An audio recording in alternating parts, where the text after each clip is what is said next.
Hello friends, welcome back to Rudra classes. तो दोस्तों, आज हम D triple S B T G T English की एक ऐसी स्पेशल सीरीज लेकर आए हैं जहां हम पढ़ेंगे यूरोपियन क्लासिकल लिटरेचर को एकदम आसान भाषा में, point two point, exam focus तरीके से। इस सीरीज में सबसे पहले हम जानेंगे हर वर्क्स के मेन करेक्टर्स और कौन कौन ये करेक्टर्स हैं, उनका प्ले या एपिक में क्या रोल है। क्योंकि अगर करेक्टर्स क्लियर हैं तो पूरी कहानी और उससे जुड़े एमसीक्यूज जो हैं आसानी में समझ आ जाते हैं। फिर हम उन करेक्टर्स और प्लॉट पर बेस्ड एमसीक्यू सॉल्व करेंगे जो D triple S B T G T P G T जैसे कॉम्पिटिटिव एग्जाम्स में बार बार पूछे जाते हैं। एमसीक्यूज के बाद एक स्पेशल सेगमेंट भी होगा जहां हम करेंगे वन लाइनर रैपिड रिवीजन, वो भी हिंदी इंग्लिश मिक्स स्टाइल में, ताकि आप एक नज़र में पूरी कहानी और फैक्ट्स को दोबारा रिवाइज कर सकें। तो चलिए शुरू करते हैं। आज का टॉपिक है ऑडिपस द किंग बाय सोफोक्लीज और सेकंड टॉपिक रहेगा होमर्स द इलियड। सबसे पहले हम इसके कैरेक्टर्स को जानते हैं और फिर एमसीक्यू सॉल्व करते हैं और आखिर में एक रैपिड वन लाइनर्स करेंगे। तो चलिए शुरू करते हैं। एक्लीज एक्लीज जो था वो ग्रीक साइड का एक मेन वॉरियर था। एगामेनन जो था वो ग्रीक आर्मी का एक लीडर और राजा था। पैट्रोक्लस एक्लीज का सबसे करीबी मित्र था। पैट्रोक्लस कौन था? एक्लीज का सबसे करीबी फ्रेंड था। हेक्टर ट्रॉय का राजकुमार और एक मेन योद्धा था। प्राइम था ट्रॉय का बूढ़ा राजा। ठीक, प्राइम था ट्रॉय का बूढ़ा राजा और हेक्टर का पिता। ठीक, हेक्टर कौन था? ट्रॉय का राजकुमार और एक मेन योद्धा, और उसके पिता थे प्राइम। पेरिस हेलेन को भगा ले गया है। पेरिस जो है वो हेलेन को भगा ले गया है। वो ट्रॉय का एक राजकुमार है, प्रिंस है। हेलेन जो थी वो फेस दैट लॉन्च्ड 1000 ships, मतलब यही एक युद्ध की वजह थी। इन्हीं की वजह से ये सारी जो युद्ध हुए थे, वॉर्स हुए थे, वो हेलेन ही थी। मेनिलॉस जो थी वो हेलेन का पति। मेलिनॉस कौन था? वो हेलेन का पति था और स्पार्टा का राजा था। कहाँ का राजा? स्पार्टा। मेनेलॉस जो था हेलेन का पति और स्पार्टा का राजा था। थीटिस था एक्लीज की माँ। थीटिस थी एक्लीज की माँ और सी गॉडेस। कौन थी? वो सी गॉडेस थी और एक्लीज की मदर थी। कौन? Thetis. Zeus Zeus king of gods था, देवताओं का राजा। हेरा ज्यूस की पत्नी और ग्रीक्स की सपोर्टर्स थी। एथिना बुद्धि और युद्ध की देवी थी। ग्रीक्स की सपोर्टर्स थी। किसकी सपोर्टर्स थी? ग्रीक्स की सपोर्टर थी एथिना, और बुद्धि और युद्ध की देवी थी अपोलो। अपोलो एक म्यूजिक और हीलिंग के देवता थे। ट्रोजन्स के सपोर्टर्स थे। अपोलो ट्रोजन्स के सपोर्टर्स थे और एथिना जो थी बुद्धि और युद्ध की देवी थी, जो कि ग्रीक्स की सपोर्टर्स थी। अफ्रोडाइट अफ्रोडाइट सुंदरता की देवी पेरिस और ट्रोजन्स की सपोर्टर्स थी। किसकी सपोर्टर्स थी? अफ्रोडाइट। अफ्रोडाइट जो थी वो सुंदरता की देवी हैं, जो कि पेरिस और ट्रोजन्स की सपोर्टर्स थी। हेफेस्टस हेफेस्टस देवताओं का लोहार था। हेफेस्टस जो था वो देवताओं का एक तरह से लोहार था, जो एक्लीज के आर्मर्स, उनके वेपन्स बनाते थे। कौन? हेफेस्टस जो था वो वेपन्स बनाता था एक्लीज के। नेस्टर, नेस्टर ग्रीक साइड का एक बुद्धिमान वृद्ध योद्धा था। नेस्टर कौन था? ग्रीक साइड का एक बुद्धिमान वृद्ध योद्धा था। Ajax the great, Ajax the great एक ताकतवर ग्रीक योद्धा था। Ajax the great, Ajax the greater जो था वो ताकतवर ग्रीक योद्धा था। ओडिसियस, ओडिसियस एक चालाक ग्रीक योद्धा, स्ट्रैटेजी मास्टर था। ओडिसियस जो था वो चालाक ग्रीक योद्धा और स्ट्रैटेजी मास्टर था। डायोमिडीज, डायोमिडीज जो था वो एक साहसी और ग्रीक योद्धा था। शार्पेडॉन, शार्पेडॉन जो था वो ज्यूस का बेटा था। शार्पेडॉन कौन था? ज्यूस का बेटा और ट्रोजन साइड का योद्धा। ज्यूस का बेटा और ट्रोजन साइड का योद्धा था। पेंडोरस, पेंडोरस ट्रोजन साइड का एक वॉरियर जिसने ट्रॉस को तोड़ा था। ट्रॉस को तोड़ा था। आप इसको एक बार रिवाइज कर लेंगे तो आपको जो है एमसीक्यूज जो है वो इजीली समझ में आएगा कि हम किसके बारे में ये कर रहे हैं और क्या सॉल्व कर रहे हैं। नहीं तो सब बाउंस करता है अगर आपने स्टोरी पढ़ी नहीं है। Aeneas, future hero of Rome and Troy का योद्धा। एंड्रोमैकी, एंड्रोमैकी जो था वो हेक्टर की पत्नी थी। एंड्रोमैकी जो थी वो हेक्टर की पत्नी थी। कौन थी? एंड्रोमैकी हेक्टर की पत्नी थी। और एस्टाइनेक्स, एस्टाइनेक्स थी हेक्टर का बेटा था। एस्टाइन, नाम इनके इतने डिफिकल्ट हैं बताइए। एस्टाइनेक्स जो थी वो सॉरी जो था वो हेक्टर का बेटा था। कौन? एस्टाइनेक्स। ठीक।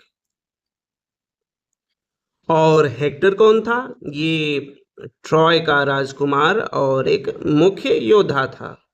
ठीक है फ्रेंड्स।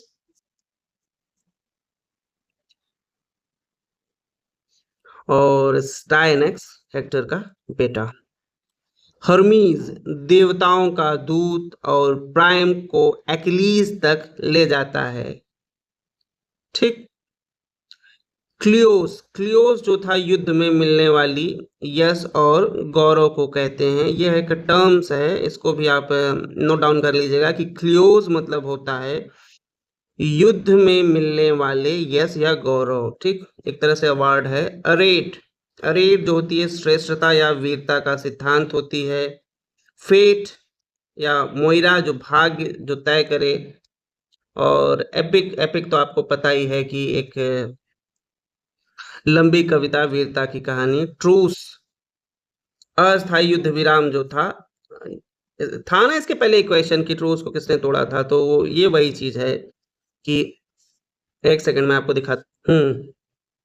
यहाँ देखिए कि पेंडोरस ट्रोजन साइड का एक वॉरियर जिसने ट्रूस को तोड़ा। तो आप अगर आपको कॉन्सेप्ट्स पता रहेंगे तब जाके क्वेश्चंस समझ में आएंगे। ठीक है फ्रेंड्स, तो हम कहाँ थे? हाँ, ट्रूस यानी अस्थायी युद्ध विराम। रेज, ये तो आपको पता ही है कि एक्लीज की प्रमुख भावना गुस्सा एक तरह से। ट्रोजन, ट्रोजन ट्रॉय के लोगों को कहते हैं। ट्रोजन किसे कहते हैं? जो ट्रॉय के लोग थे उन्हें जो ट्रॉय सॉरी क्या कह रहा हूँ, ट्रॉय के जो पर्सन या पीपल्स या जो किंगडम था उन्हें ट्रोजन कहते हैं। नेक्स्ट, ग्रीक या एकेंस जो थे वो ग्रीक थे, सैनिकों के लिए एक दूसरा नाम था। चलिए अब हम क्वेश्चन पर तो क्वेश्चन है who is, who is the central Greek warrior in the Iliad? तो ये एक्लीज थे जो सबसे ताकतवर ग्रीक योद्धा हैं।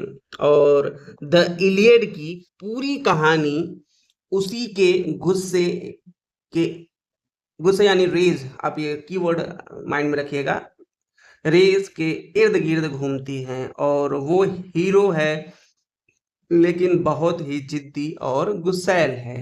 ठीक है, तो एक्लीज ऑप्शन जो है वो करेक्ट है। The Iliad primarily covers events of which war? तो जो इलियड था primarily covers event of which war, तो ये ट्रोजन वॉर को कवर करता है इलियड जो वर्क है।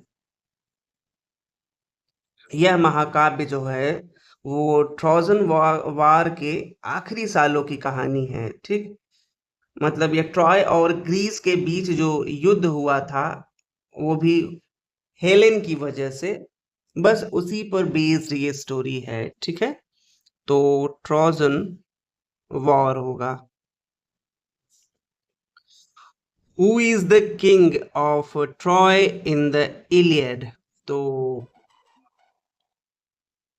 ट्रॉय का राजा और प्राइमा था। कौन था ट्रॉय का राजा? प्राइमा था। और या प्राइम कह सकते हैं आप। वो एक बूढ़ा लेकिन एक सम्मानित राजा था और उसके बेटे पेरिस और हेक्टर थे। ठीक, तो who is the king of Troy in the Iliad? तो ये प्राइम था।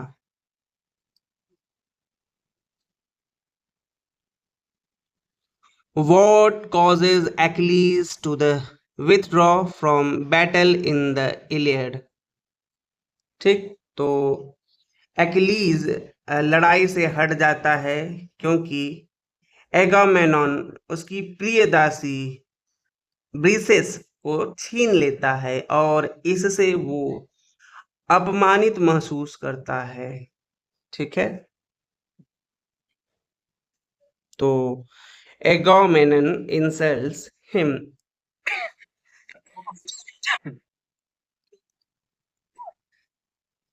एक्लीज जो है लड़ाई से हट जाता है क्योंकि एगामेनॉन उसकी प्रिय दासी जो कि ब्रेसिस को छीन लेता है और इससे वो खुद को अपमानित महसूस करता है। ठीक, Agamemnon insults him.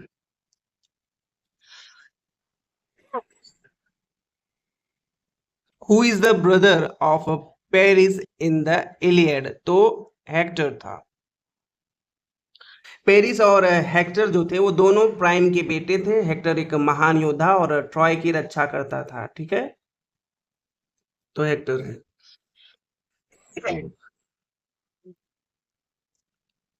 Which Greek god supports the Trojan in the war? तो वो कौन थे? अपोलो। ट्रोजन पक्ष को अपोलो सपोर्ट करते थे। वो सूर्य देवता हैं और अक्सर हेक्टर की मदद करते थे। ठीक है, Apollo. Who kills Hector in the Iliad? तो एक्लीस। एक्लीस थे। और जब हेक्टर ने एक्लीस के दोस्त पेट्रोकुलस को मार दिया तब गुस्से में आकर एक्लीज ने हेक्टर को मार डाला। ठीक है, तो what is the cause of the Trojan war in the Iliad? तो एबडक्शन ऑफ हेलन। ठीक है, जो पेरिस यानी ट्रॉय का जो राजकुमार था वो हेलन को उसके पति मैनिलस से चुरा लाता है और इसी से युद्ध जो है शुरू हो जाता है। Who is the wife of Menelaus? Menelaus की जो वाइफ थी वो हेलन थी, जैसा कि मैंने आपको बताया। हेलन जो द मोस्ट ब्यूटीफुल वुमेन मानी जाती थी और मीनलस की पत्नी थी और पेरिस उसे ट्रॉय से जो है ले जाता है। Who rights the Iliad? Iliad को होमर ने लिखा था। ठीक है, इलियड को किसने लिखा था? होमर। द इलियड को होमर्स एपिक माना जाता है और होमर का एक अंधा कवि था। होमर कौन थे? एक ब्लाइंड पोएट्स थे जिसने दी ओडिसी भी लिखी है।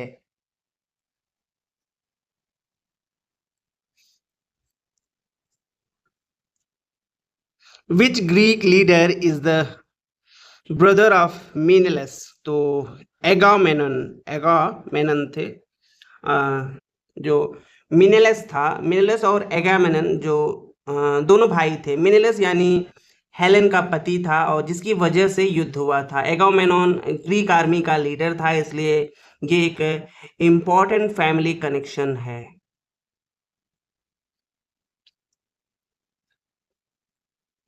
What role does Briseis play in the Iliad? तो she she is a concubine of Achilles, ठीक। she is a concubine of Achilles, ठीक। यानी बैरसिस जो था एक बैरसिस जो थी वो एक लड़की थी, ठीक है। बैरसिस कौन था, एक कौन थी, सॉरी, हाँ, एक लड़की थी जिसे एक्लीज ने युद्ध में जीता था। तो वो उसकी प्रेमिका और दासी दोनों थी। और जब एगामेनॉन बैरसिस को जबरन छीन लेता है तो एक्लीज जो है नाराज होकर युद्ध से हट जाता है। और यहीं से पूरे एपिक का कॉन्फ्लिक्ट जो है वो स्टार्ट हो जाता है।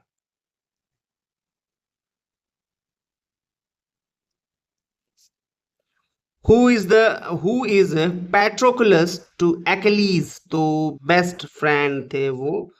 पैट्रोक्लस और एक्लीज का सबसे करीबी दोस्त था, दोनों में बहुत गहरा बॉन्ड था। पैट्रोक्लस की मौत से एक्लीज टूट जाता है और फिर वो हेक्टर से बदला लेता है। और ये दोस्त जो है इस पूरे इपिक की सबसे इमोशनल बातों में से एक है। इनकी इनकी जो ये दोस्ती थी, फ्रेंडशिप था, वो मतलब पूरे इपिक में सबसे इमोशनल बात थी।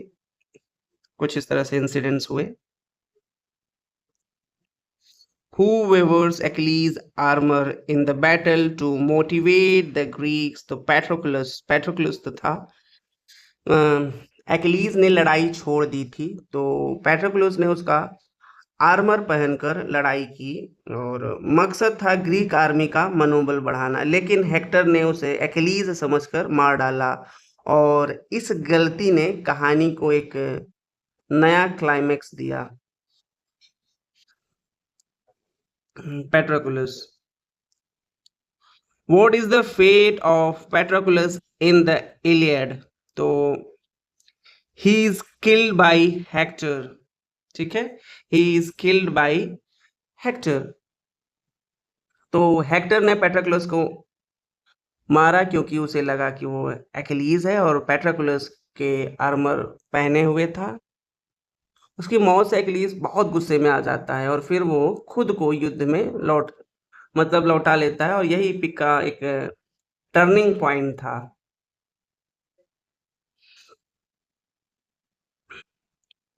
What does Achilles do with Hector's body after killing him? तो drags it around Troy। क्या करता है वो? एक्लीज जो है हेक्टर से बहुत नाराज था क्योंकि उसने पैट्रोक्लस को मारा था। इसलिए जब एक्लीज ने हेक्टर को मार दिया तो उसने उसका शरीर घोड़े से बांधकर ट्रॉय की दीवारों के चारों ओर घसीटा। और ये एक्ट जो है एक रिवेंज का सिंबल था।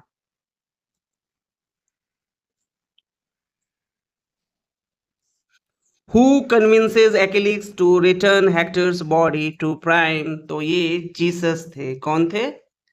जीसस। जीसस जो ग्रीक देवताओं के राजा, उसे लगता है कि एक्लीज अब बहुत ज्यादा क्रूर हो गया है। जीसस दूसरे देवताओं को कहता है कि वो उसे समझाए ताकि वो हेक्टर का जो डेड बॉडी है वो वापस कर दे। और यहाँ मोरल थीम्स ये थी कि even heroes must show mercy, ठीक। तो who guides Priam safely to Achilles camp? तो हर्मस थे, हर्मेस, ठीक। कौन थे? हर्मेस। प्राइम यानी ट्रॉय का जो बूढ़ा राजा है अपने बेटे हेक्टर की डेड बॉडी लेने एक्लीज के कैम्प जाता है। रास्ता खतरनाक है, इसलिए जीसस हार्मेस को भेजता है। हार्मेस एक सेफ रास्ता दिखाता है और ये सीन भी बेहद इमोशनल और सिंबॉलिक है। अपनी बेटे की वो डेड बॉडी लेने जब जा रहा था हार्मेस। Which goddess causes the judgment that leads to the Trojan War? तो एफ्रोडीट। क्या? एफ्रोडीट। तीन देवताओं में हेरा, एथेना, एफ्रोडाइट में झगड़ा होता है कि सबसे सुंदर कौन है। तो पेरिस को जज बनाया जाता है। एफ्रोडाइट जो है वो हेलेना को दिलवाने का वादा करती है। एफ्रोडाइट जो है हेलेन को दिलवाने का वादा करती है। तो पेरिस उसे मोस्ट ब्यूटीफुल बोल देता है, इसलिए हेलेन को ले जाने से ट्रोजन वॉर जो है वो शुरू हो जाता है। ठीक है। What does the Achilles do when Patroclus dies? तो rejoins the battle with her race. Rejoin battle with a race.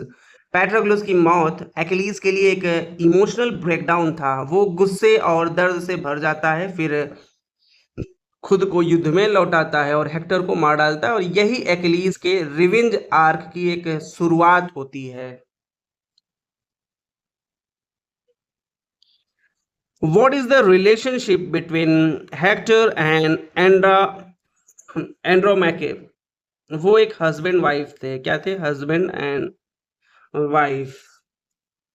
Hector की पत्नी का नाम एंड्रोमेके था। वो ट्रॉय की रानी जैसी मानी जाती थी। ठीक, ट्रॉय की रानी तो नहीं थी, लेकिन ट्रॉय की रानी जैसी मानी जाती थी। और हेक्टर जब युद्ध पर जाता है तो एंड्रोमैक उसे रोकने की कोशिश करती है, क्योंकि उसे डर होता है कि हेक्टर मारा जाएगा।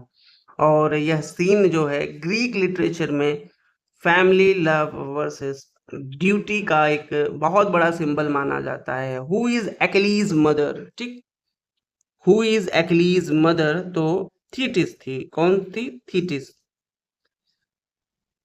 हाँ, एक्लीज की माँ का नाम थीटिस था। वो एक सी गॉडेस थी, समुद्री देवी। जब एक्लीज पैट्राक्युलस की मौत से दुखी होता है तो थीटिस ने उसे एक नया आर्मर दिलाने ज्यूसेस से मदद मांगी, और उसकी माँ का रोल बहुत ही इमोशनल और सपोर्टिव दिखाया गया है इसमें। How does Thetis help Achilles? तो शी प्रेज टू जीसस। ठीक, क्या करती है?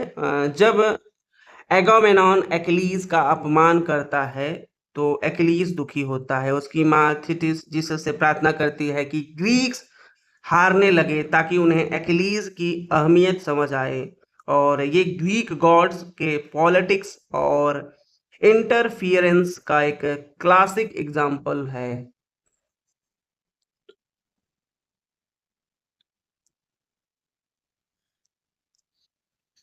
What is the original language of the Iliad? तो ये ग्रीक में थी। किसमें थी? ग्रीक में। हाँ, हाँ, हाँ, सॉरी, हाँ। होमर ग्रीक कवि थे, और यह एपिक ग्रीस की सबसे पुरानी और प्रसिद्ध कृति मानी जाती है, इसलिए इसे ग्रीक का क्लासिकल लिटरेचर का एक मूल स्तंभ माना जाता है। ठीक, the Iliad's originally ancient Greek language में लिखी गई थी। द इलियड जो थी वो ओरिजिनली एंशियंट ग्रीक लैंग्वेज में लिखी गई थी। ठीक है।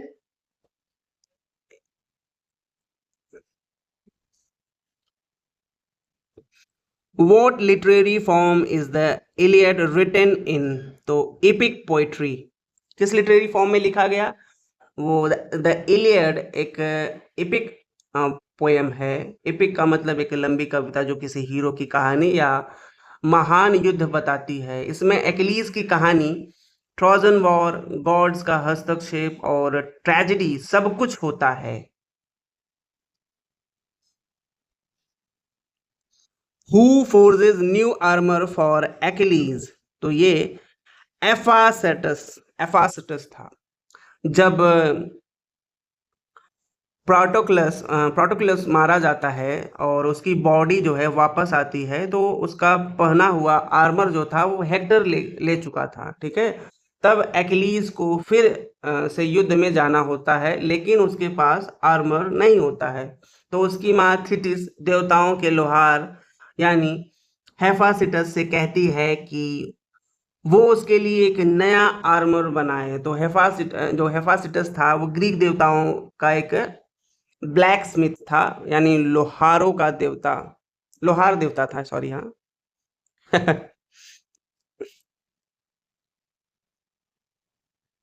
What is depicted on Achilles new shield? ठीक, तो scenes of a peace and war, Hephaestus द्वारा बनाया गया एक्लीज का एक नया शील्ड जो था वो बहुत सिंबॉलिक है, और उस पर युद्ध और शांति दोनों के सीन्स बनाए गए हैं। मतलब एक तरफ युद्ध का दृश्य और दूसरी तरफ गांव, शादी, नाच, खेती आदि। इसका मतलब ये है कि जीवन में युद्ध और शांति दोनों का बहुत इंपॉर्टेंस है। ठीक है, तो what is the depicted on Achilles new shield? तो scenes of a peace and war. ठीक है, और what is Achilles fate according to prophecy? तो जो प्रोफेसी थी, एक्लीज को पहले से ही पता था कि अगर वह युद्ध में गया तो युवा उम्र में मर जाएगा, लेकिन उसका नाम जो है वो अमर हो जाएगा। और एक और ऑप्शन था कि युद्ध में न जाया जाए और लंबी जिंदगी जिए, लेकिन कोई उसे याद ना रखे। तो उसने वीरता और शोहरत चुनी और मौत को गले लगाया। ठीक, he will die young in a glory. क्या करेक्ट है? He will die young in a glory. Who first wounds Patroclus fatally? ठीक है, who first wounds Patroclus fatally? तो ये अपोलो था। कौन था? अपोलो था। अपोलो।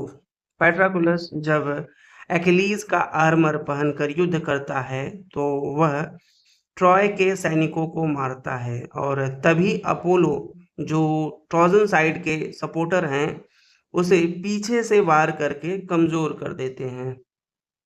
उसके बाद ही हेक्टर आकर उसे मारता है। यानी पैट्राकुलस की मौत में अपोलो का जो है बहुत बड़ा रोल था।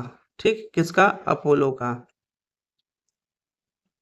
Who who kills Sarpedon in a battle? तो ये पैट्राकुलस था। कौन था? पैट्राकुलस। सार्पेडॉन जीसस का बेटा था। सार्पेडॉन कौन था? वो जीसस का बेटा था, और ट्रोजन साइड की ओर से लड़ रहा था। किसकी साइड से लड़ रहा था? सार्पेडॉन वो ट्रोजन साइड से लड़ रहा था, और पैट्राकुलस ने उसे मार गिराया, और जो उसकी वीरता को दिखाता है। लेकिन जीसस बहुत दुखी होता है, और सार्पेडॉन की बॉडी को डिवाइन तरीके से वापस ले लिया जाता है। यह ग्रीक एपिक्स में एक डिवाइन फैमिली कॉन्फ्लिक्ट का एक अच्छा एग्जाम्पल है। ठीक, पैट्राकुलस।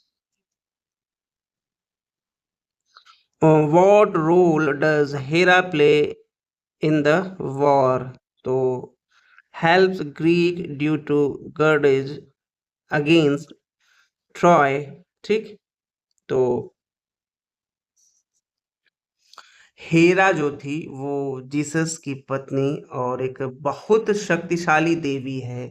पेरिस ने जब एफ्रोडाइट को सबसे सुंदर देवी चुना तो हेरा जो थी वो बहुत नाराज हो गई, क्योंकि पेरिस ट्रोजन था और हेरा ने ट्रोजन से बदला लेने के लिए ग्रीक्स का साथ दिया।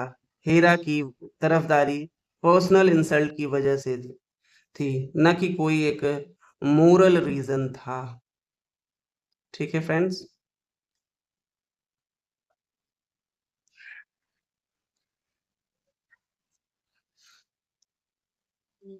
ठीक, helps Greeks due to grudges against Troy. What does Achilles refuse to do after Patroclus' death? तो ईट और बेद। ठीक है, पैट्राकुलस की मौत से एकिलीज बहुत दुखी होता है। वह इतना गमगीन होता है कि खाना, नहाना या सोना तक सब छोड़ देता है, वो सिर्फ अपने दोस्त की मौत का बदला लेना चाहता है। यह ग्रीक एपिक में ग्रीफ एंड रेज का एक पावरफुल कॉम्बिनेशन है। ठीक है, ईट और bathe. What does Achilles refuse, क्या वो रिफ्यूज करता है to do after the Patroclus death? Eat और बेद। ठीक।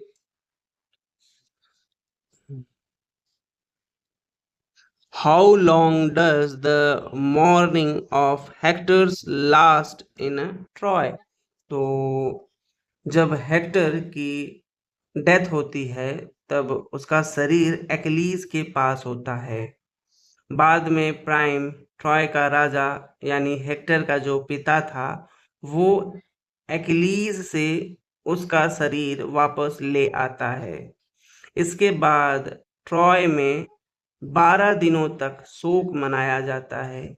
यह दिखाता है कि हेक्टर ट्रॉय के लिए कितना इम्पोर्टेंट था।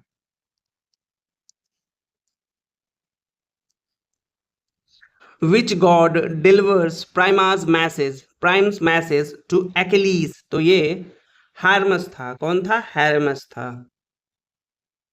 तो प्राइम रात में गुप्त रूप से एक्लीज के कैंप जाता है और अपने बेटे हेक्टर की डेड बॉडी लेने, लेकिन जीसस को प्राइम की जो श्रद्धा थी वो पसंद आती है और वो हेरमस को भेजता है कि हेरमस उसे सेफली एक्लीज के टेंट तक पहुंचा देता है। और यह सीन जो है ग्रीक माइथोलॉजी में मर्सी और ह्यूमैनिटी का एक एग्जाम्पल माना जाता है। What kind of hero is Achilles often seen as? ठीक, a tragic hero। एक्लीज एक ऐसा वॉरियर है जिसे अपनी ताकत और काबिलियत पर बहुत गर्व है, लेकिन उसका गुस्सा और अहंकार उसे नुकसान पहुंचाता है। पैट्रोकुलस की मौत और फिर उसकी खुद की मृत्यु उसे एक ट्रेजिक हीरो बना देती है। ट्रेजिक हीरो का मतलब है जो महान होता है लेकिन अपनी ही गलतियों से दुख को भोगता है। ठीक, तो वो क्या होता है? Tragic hero. What kind of hero is Achilles often seen as? तो वो था tragic hero. What does the name Achilles symbolizes in a literature? तो रेज एंड ग्लोरी। एक्लीज को लिटरेचर में गुस्से या वीरता का प्रतीक माना जाता है। द इलियड की पहली लाइन ही उसके गुस्से से शुरू होती है कि sing O goddess the rage of Achilles. लेकिन उसी के साथ वो सबसे बड़ा योद्धा भी है जो अमर की तरह याद किया जाता है। ठीक, इस और इसीलिए एक्लीज जो है रेज प्लस ग्लोरी माना जाता है। ठीक, रेज उसके अंदर क्या थी? Rage plus glory.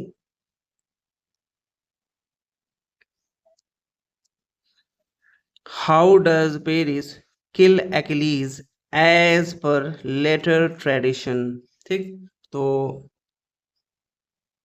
हालांकि द इलियड में एक्लीज की मौत दिखाई नहीं गई है, लेकिन बाद की कहानियां या ट्रेडिशंस में कहा गया है कि एक्लीज की माँ थीटिस ने उसे अमर बनाने के लिए एक नदी में डुबोया था, लेकिन वह उसकी एड़ी पकड़ कर डुबोती हैं, जिससे एड़ी जो है वल्नरेबल रह जाती है। ठीक है, मतलब वो अमर नहीं हो पाती है। पेरिस एफ्रोडाइट की मदद से उसकी एड़ी पर तीर मारता है और एक्लीज जो है वो मर जाता है। और इसी वजह से एक्लीज हिल एक प्रेज भी बना है। ठीक, यानी किसी की कमजोरी, क्या? Achilles heel. इसको भी आप नोट डाउन कर लीजिए। तो करेक्ट ऑप्शन है एरो इन द हील। ठीक, how does Paris kill Achilles as per later traditions? Arrow in a heel। What is the Greek term for the concept of glory in the battle? तो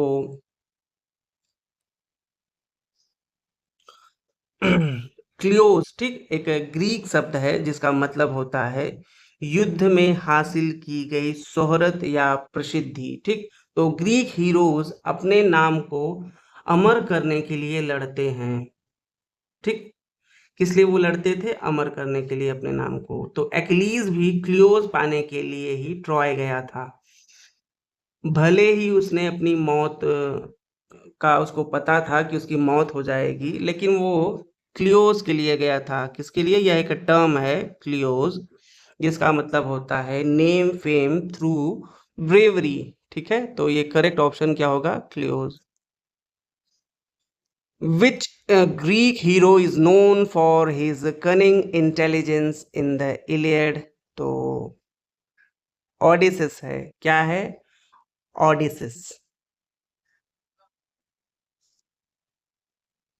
ये जो ओडिसिस था, अपने दिमाग और चतुराई के लिए जाना जाता था।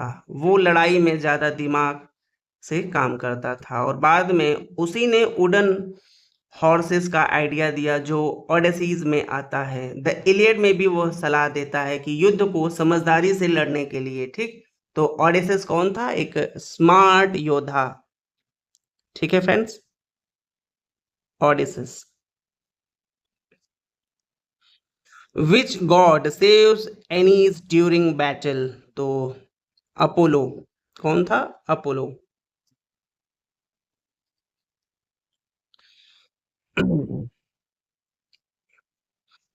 अपोलो। एनीज ट्रॉय का एक प्रमुख योद्धा और ग्रीक वॉरियर, और डियोमेड्स और उसे ऑलमोस्ट मार डालता है। डियोमेड्स जो होता है उसे ऑलमोस्ट मार ही डालता है, तब भी अपोलो आकर उसे बचा लेता है और बैटलफील्ड से बाहर ले जाता है। बाद में एनीज ही द एनियड यानी रोमन एपिक का नायक बन जाता है। ठीक है, which god saves the Aeneas during battle? Apollo.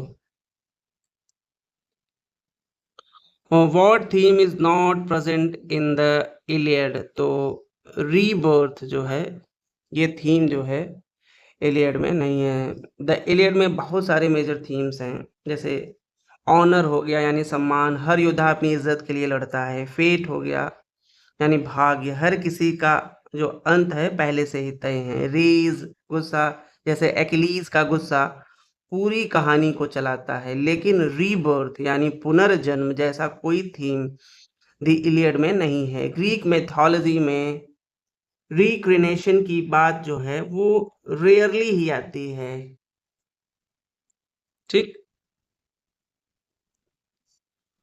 Who proposes the idea of one on one combat between Paris and Menelaus? तो ये हेक्टर था। कौन था? हेक्टर, जो पेरिस का एक बड़ा भाई है, जो चाहता है कि युद्ध में ज्यादा लोग ना मरे। इसलिए वो सुझाव देता है कि पेरिस और मेनेलस आपस में लड़ लें, और हेलेन के लिए। किसके लिए? हेलेन के लिए। और जो जीते वही हेलेन को पाएगा और यह युद्ध वहीं खत्म हो। ये एंशियंट ट्रायल बाय कॉम्बैट का एक उदाहरण है। ठीक, हु ब्रेक्स द ट्रॉस? ठीक, ये एक टर्म्स है। In the duel between Paris and Menelaus? तो कौन था? पेंडोरस। मैंने स्टार्टिंग में ही आपको ये बताया था कि पेरिस और मेनेलस की लड़ाई के बाद दोनों सेनाएं जो हैं कुछ समय के लिए ट्रॉस यानी एक संघर्ष विराम होता है, जो सीज फायर जैसे होता है ना, कुछ इसी तरह से ये टर्म्स हैं ट्रॉस। ठीक, तो संघर्ष विराम जिसे कहते हैं। लेकिन पेंडोरस जो है वो ट्रोजन साइड का है, और वो अचानक तीर चला देता है। ठीक, यानी सीज फायर का उल्लंघन। तो ट्रॉस तोड़ तोड़ देता है। ट्रॉस जो होता है एक टर्म्स है कि अब युद्ध हम नहीं करेंगे, तो वो उसको तोड़ देता है। कौन तोड़ देता है? पेंडोरस, जो ट्रोजन साइड का था। और इससे जो है युद्ध फिर से शुरू हो जाता है। What happens to Paris during the duel? तो एफ्रोडाइट सेव्स हिम। ठीक, क्या होता है? Aphrodite saves him. What happens to Paris during the duel? तो मेनेलस जो होता है वो पेरिस पर भारी पड़ता है और उसे ऑलमोस्ट मार ही देता है। तभी एफ्रोडाइट जो पेरिस को सपोर्ट करती है उसे वहां से मैजिकली बचा कर ले जाती है और यह दिखाता है कि गॉड्स भी अपने पसंदीदा वॉरियर्स को बचाते हैं। What does the Nestor represent in the Iliad? तो wisdom and experiences। क्या? wisdom and experiences। नेस्टर एक बुजुर्ग ग्रीक वॉरियर है जो खुद लड़ाई नहीं करता है लेकिन सलाह देता है। वो अक्सर कहता है कि मेरे ज़माने में वह लीडर्स को स्ट्रैटेजी, यूनिट और धैर्य की बातें सिखाता है कि मेरे ज़माने में ऐसा होता है, मेरे ज़माने में। वो उसका एक तकिया कलाम था, एक लाइन था कि जो हर बात में इस लाइन को जोड़ता है कि मेरे ज़माने में। तो नेस्टर कौन था? एक Elder statesman of a Greek army, ठीक है? विज़डम एंड एक्सपीरियंस था उसके अंदर। Who is Ajax the greater? ठीक, तो एजेक्स द ग्रेटर एक ग्रीक आर्मी का एक बहुत ही ताकतवर योद्धा था। उसे ग्रेटर इसलिए कहा जाता था क्योंकि एक और एजेक्स भी था जिसे लेसर एजेक्स कहते थे और वो हाइट और ताकत में सभी से आगे था। वो हेक्टर से भी अकेले लड़ चुका था और कई बार ग्रीक आर्मी को बचाया था। ठीक है, एजेक्स कौन था? पावर प्लस करेज उसके अंदर था, बिना चालाकी से सीधा युद्ध। ठीक, तो a Greek warrior known for strength. How does Athena help the Greeks? तो एथना जो है she boost morale and strategy.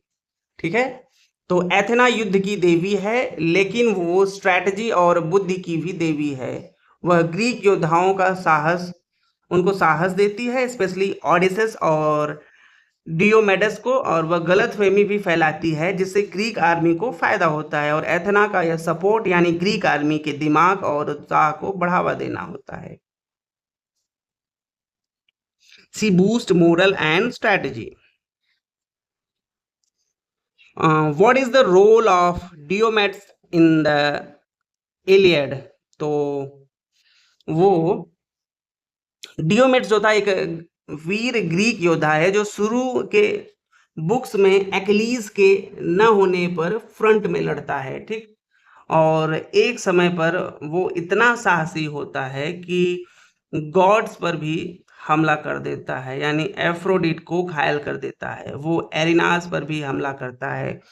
तो डियोमेड्स कौन था? एक extreme bravery plus god level fighting spirit उसके अंदर थी। ठीक है, एक ब्रेव ग्रीक वॉरियर था। What happens to Hector's son Astyanax after his father's death as per later myths? तो ही इज किल्ड। क्या करता है? किल्ड। द एलियड में ये नहीं बताया गया है कि हेक्टर के बेटे का क्या हुआ, लेकिन बाद की कहानियां यानी लेटर ट्रेडिशंस में जब ग्रीक ट्रॉय जीतते हैं तो उन्हें डर होता है कि हेक्टर का बेटा बड़ा होकर बदला लेगा, इसलिए एस्थेनेक्स को मार दिया जाता है। आम तौर पर उसे दीवार से नीचे फेंक कर मारा जाता है और यह घटना जो है ग्रीक मिथ्स में क्रुएलिटी और फियर का एक एग्जाम्पल है। ठीक, he is killed. What message does the Iliad ultimately convey about war? तो इलियड में शुरू से अंत तक युद्ध ही है लेकिन कोई भी खुशी जो है नहीं मिलती है।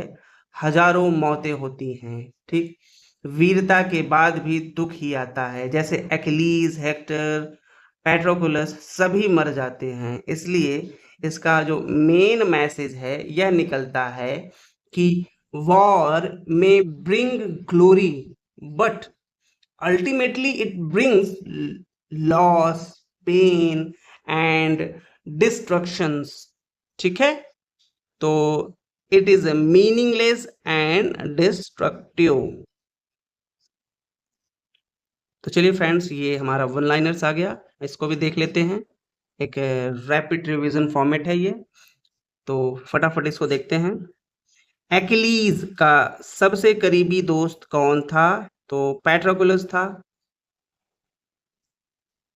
हेलेन किसके साथ भाग जाती थी, मतलब भाग गई थी, तो जिससे युद्ध शुरू हुआ, तो वो पेरिस था।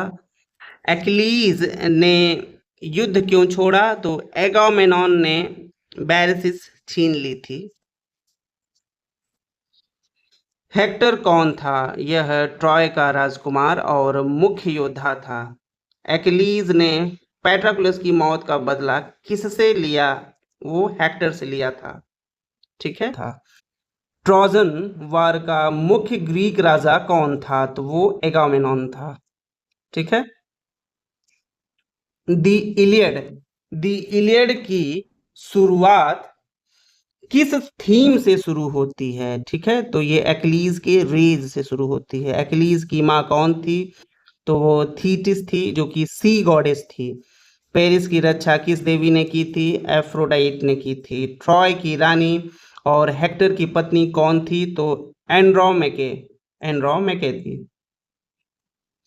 मीनिलस का भाई कौन था? तो एगामेनॉन था। बैरसिस एक्लिस की क्या थी? तो यह कनक्यूबाइन, दासी या प्रेमिका थी। एक्लीज ने अपना आर्मर किसे पहनने दिया था? तो पैट्रोक्लस को। पैट्रोक्लस को सबसे पहले किसने घायल किया? वो अपोलो थे, जो कि गॉड थे। तो हेक्टर ने पैट्रोक्लस को क्यों मारा? उसे लगा कि वो एक्लीज है। हेक्टर की लाश के साथ एक्लीज ने क्या किया? उसे ट्रॉय की चारों ओर घसीटा था। जीसस ने एक्लीज को क्या करने को कहा? हेक्टर का डेड बॉडी जो है वो प्राइम को लौटाया जाए। तो प्राइम को एक्लीज तक कौन लेकर आया? हर्मस जो था वो प्राइम को लेकर आया। ट्रोजन वॉर, ट्रोजन वॉर की शुरुआत किस देवी के कारण हुई? तो एफ्रोडाइट थी। पेट्रोक्लस की मौत के बाद एक्लीज ने क्या किया? गुस्से में वापस युद्ध में लौट जाता है। देखिए, यहाँ देवी की जब बात किया जाए थी, गॉडेस की, यानी तो वो एफ्रोडाइट होगी, नहीं तो हेलन है। हेक्टर का सॉरी, हाँ, हेक्टर का पत्नी, हेक्टर की जो पत्नी के साथ क्या संबंध था? हस्बैंड वाइफ का। जो कि एंड्रोमेक थी। एक्लीज की माँ कौन थी? वो थीटिस थी। थीटिस ने जीसस से क्या मांगा? एक्लीज के लिए जस्टिस। द इलियड किस भाषा में लिखा गया है? ये एंशियंट ग्रीक में लिखा गया है। द इलियड किस लिटरेरी फॉर्म में है? यह एक इपिक पोएट्री है। ठीक।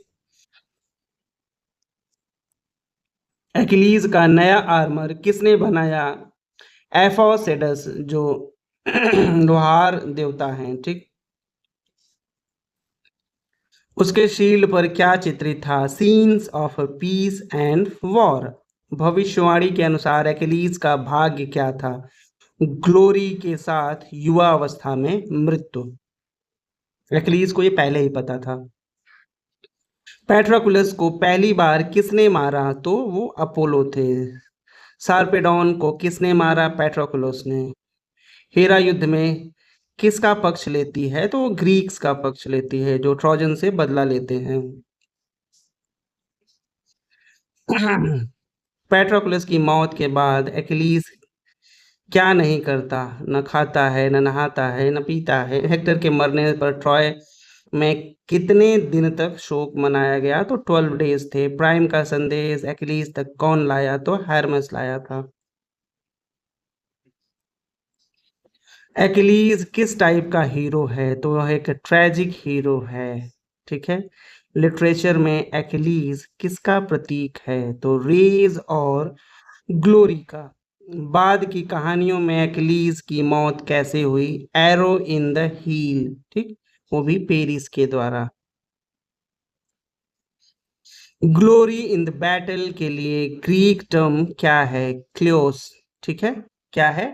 क्लियोस एक टर्म है जो कि ग्लोरी इन द बैटल के लिए है, किसके लिए है? Glory in the battle, term क्या है? क्लियोस।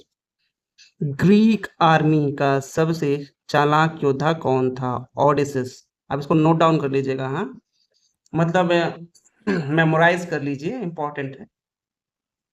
बाकी इंपॉर्टेंट तो सभी फैक्ट्स हैं, क्या पता कौन से फैक्ट्स आपको एग्जाम्स में दिख जाएं। एनीज को युद्ध से किसने बचाया? तो वो अपोलो है। द इलियड में कौन सा थीम नहीं है? तो ये रीबर्थ का जो थीम था वो द इलियड में नहीं दिखता है। पेरिस और मेनेलस के बीच युद्ध का सुझाव किसने दिया? हेक्टर ने।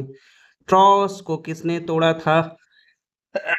यानी ये एक सीज फायर की तरह था, मतलब संघर्ष विराम जब हो गया था कि अब युद्ध नहीं होगा थोड़े समय के लिए, तो ये पेंडोरस था जिसने तोड़ा था इस चीज को।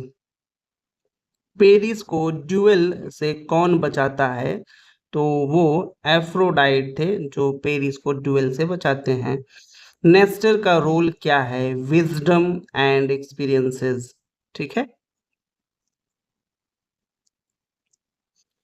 एजेक्स द ग्रेटर कौन था? यह ग्रीक वॉरियर है और बहुत ताकतवर था।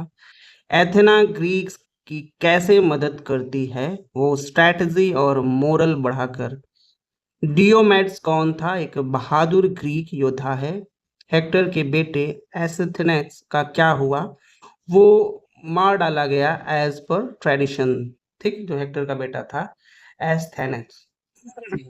द इलियड का अंतिम संदेश क्या था? यह था कि war is destructive and painful. ठीक है फ्रेंड्स, तो आज का सेशन बस यहीं तक। मिलते हैं आपसे नेक्स्ट सेशन में, और जो कि रहेगा सोफोक्लीज ऑडिपस द किंग, ठीक है। तो Oedipus the king next class रहेगी। तो फ्रेंड्स, जैसा कि आपको पता ही है कि हमारी यह जो सीरीज है पूरी तरीके से टी ट्रिपल एस बी की जो ऑफिशियल सिलेबस है उसी के अकॉर्डिंग हम चल रहे हैं, और ये आपके लिए काफ़ी बेनिफिशियल होगी अगर आप रेगुलरली इस सीरीज को फॉलो करेंगे। और मेरे मोटिवेशन के लिए आप वीडियोस को शेयर करिए और लाइक एंड सब्सक्राइब्स करिए, जिससे मेरा भी मोटिवेशन बने और अच्छा सा अच्छा कंटेंट मैं आपको प्रोवाइड कर सकूं। ठीक है फ्रेंड्स, मिलते हैं नेक्स्ट सेशन में। Thank you.